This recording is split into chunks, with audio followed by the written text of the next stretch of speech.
Hello and welcome. Sit tight. Catch Dog Concepts will be live very soon. Thank you for tuning in.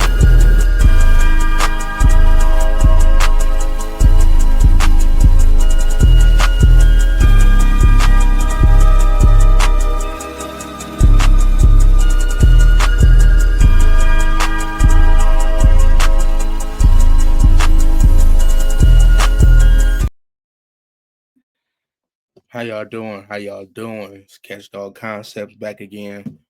I appreciate all the support we're getting. We almost at 300 subscribers. If we're not there now by the time this is posted, y'all like, subscribe, and share. It just helps me get out there, and it just gives me that, like, okay, people are seeing me, man.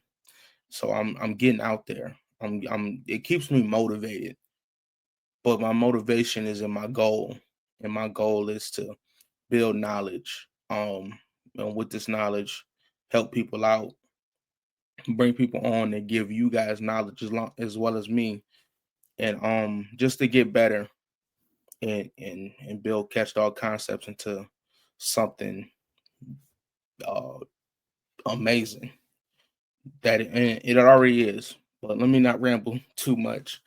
Today we're getting into the South African Boerboel's history. So let's let's get into it.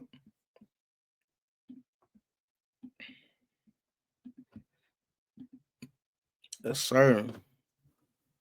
Boerboel, the South African master.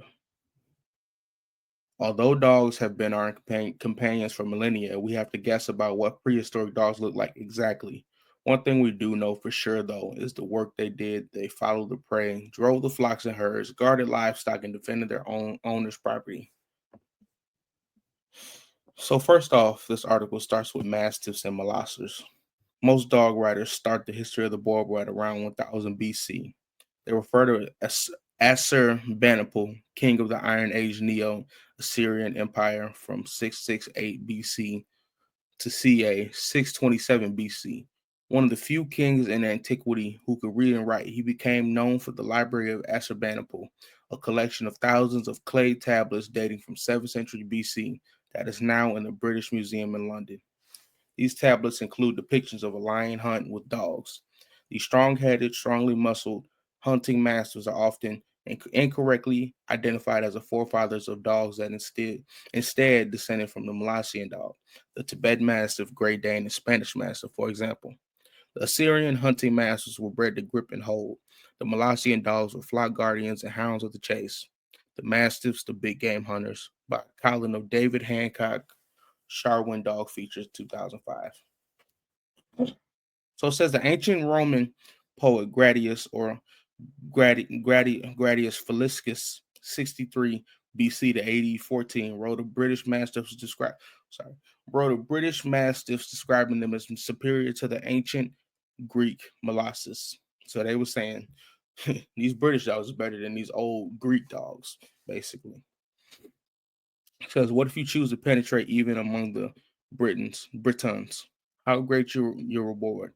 How great your gain beyond any outlays? If you are not bent on looks and deceptive graces, this is the one defect of the British whelps. At any rate, when serious work has come, when bravery must be shown, and the impetuous war god calls in the utmost hazard, then you could not admire the renowned Molossian so much.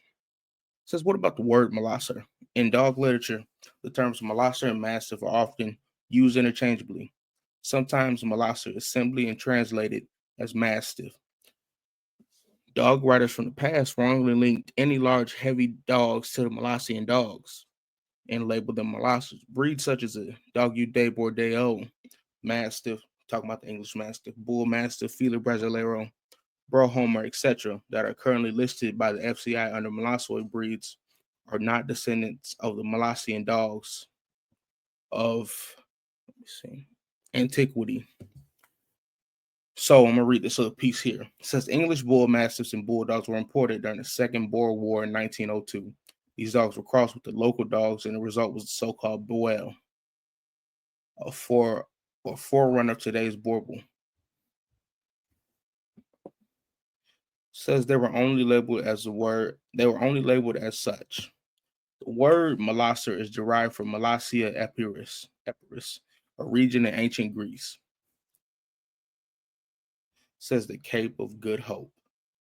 Says during the 17th century, the Netherlands distinguished itself in seafaring and colonialism. It was a golden age of art, sciences, and the Dutch East India Company. The company founded a staging post at the Cape of Good Hope. The Cape Colony in 1652, when colonial administration Jan van Riebeeck arrived in South Africa and disembarked at Table Bay in 1652. He was accompanied by a Bullenbizer bull baiting dog, not for hunting or fighting bulls, but for the protection of his family. His dog was described as a bull baiting dog of the mastiff type. So we talked about this dog, me and James, a canine, in our interview. He talked about it because he's doing a program. He's not trying to recreate the dog, but kind of something similar. I'm pretty sure that's how he explained it. Go watch the interview if you do want to learn a little bit about the Bullenbizer, which we're getting into here. So it says double dentition in the 16th, 17th, and 18th centuries in the Netherlands, as well as in Germany, were various types of mastiffs, such as the so-called bull baiting and bear baiting dogs, Bullenbizers and Baronbizers, and Molossian dogs. Let me make sure there ain't nothing else under there. Oh, okay. All right, let me go back up. I think I was supposed to read the other side. That's all right, though. Says German dog writer Hans van Friedrich von Fleming gave a detailed description of these dogs. Medium dogs, but heavily built. They have a broad chest, a short, thick head, and a short, sloping nose. Prick, pointed, and cropped ears, and a double dentition. It's thus that they hold the prey, and their movement is ponderous, but they are strong, heavy, and well fleshed. Apart from the large Danzig and Bullenbeiser, Danzig is a city in eastern Germany, it says. Another variety lives in Brabant, part of the historic Low Country. So there's different variants of the Bullenbeiser, which I did not know. That is great to know. We probably will go over those at some point in time. Here it says they are medium sized and mostly smaller than the Danziger, but as far as limbs and construction, they are the same. Their name is Brabanter Bullenbeiser. In case there are not enough bears, they are trained to pursue bulls or oxen, although this is a sport more suited to a butcher than to a hunter, because the butchers use the dogs to help keep the bulls from attacking them while they try and dispatch them to later butcher them. So here it says farmer's dog equals Boerboel. Jan van Riebeeck became the first governor of South Africa. His ship, the Dromedarius or Dromedary, was loaded with sheep, but also carried materials and took tools to build a fort.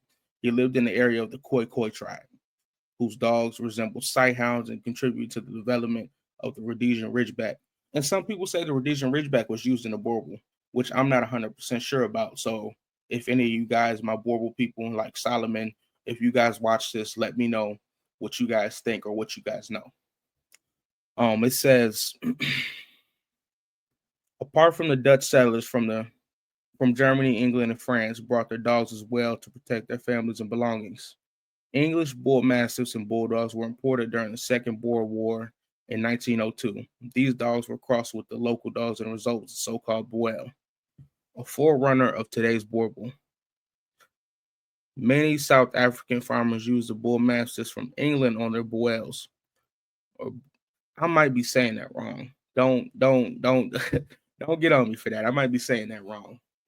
An important step in the Boerboel's history. The first part of the breed's name is a Dutch word for farmer, boer. The second part came from boel, an old or bull, boerboel, bull. I'm sorry, but it says an old Dutch Afrikaans slang word for dog, as a type was called around 1900. Notwithstanding a ban on colonization, the Cape was colonized on a broad scale in 1795. The British effortlessly took control from the Dutch and kept the Boer people under their thumb. It was the beginning of the Great Trek inland that started about 1840 when the Boers founded large and small independent republics. For example, the Transvaal and Orange Orange Free State. They had enough of the wars with the Xhosa tribe or Hosa tribe, one or the other. The immigration of the English, the meddlesomeness of the British missionaries, and the threat Hold on. The threat to the Dutch language by the English language. So this is part two. We're gonna save these last two pieces of this whole article by Miss Raya Horter. Shout out to her for the great information. Uh, y'all be ready for part two. This was part one. I just wanted to keep it cute and keep it short. So yeah, y'all stay tuned for that. This was part one of Catch All Concepts Boerboel history. So thank y'all, and I'll see y'all in the second part.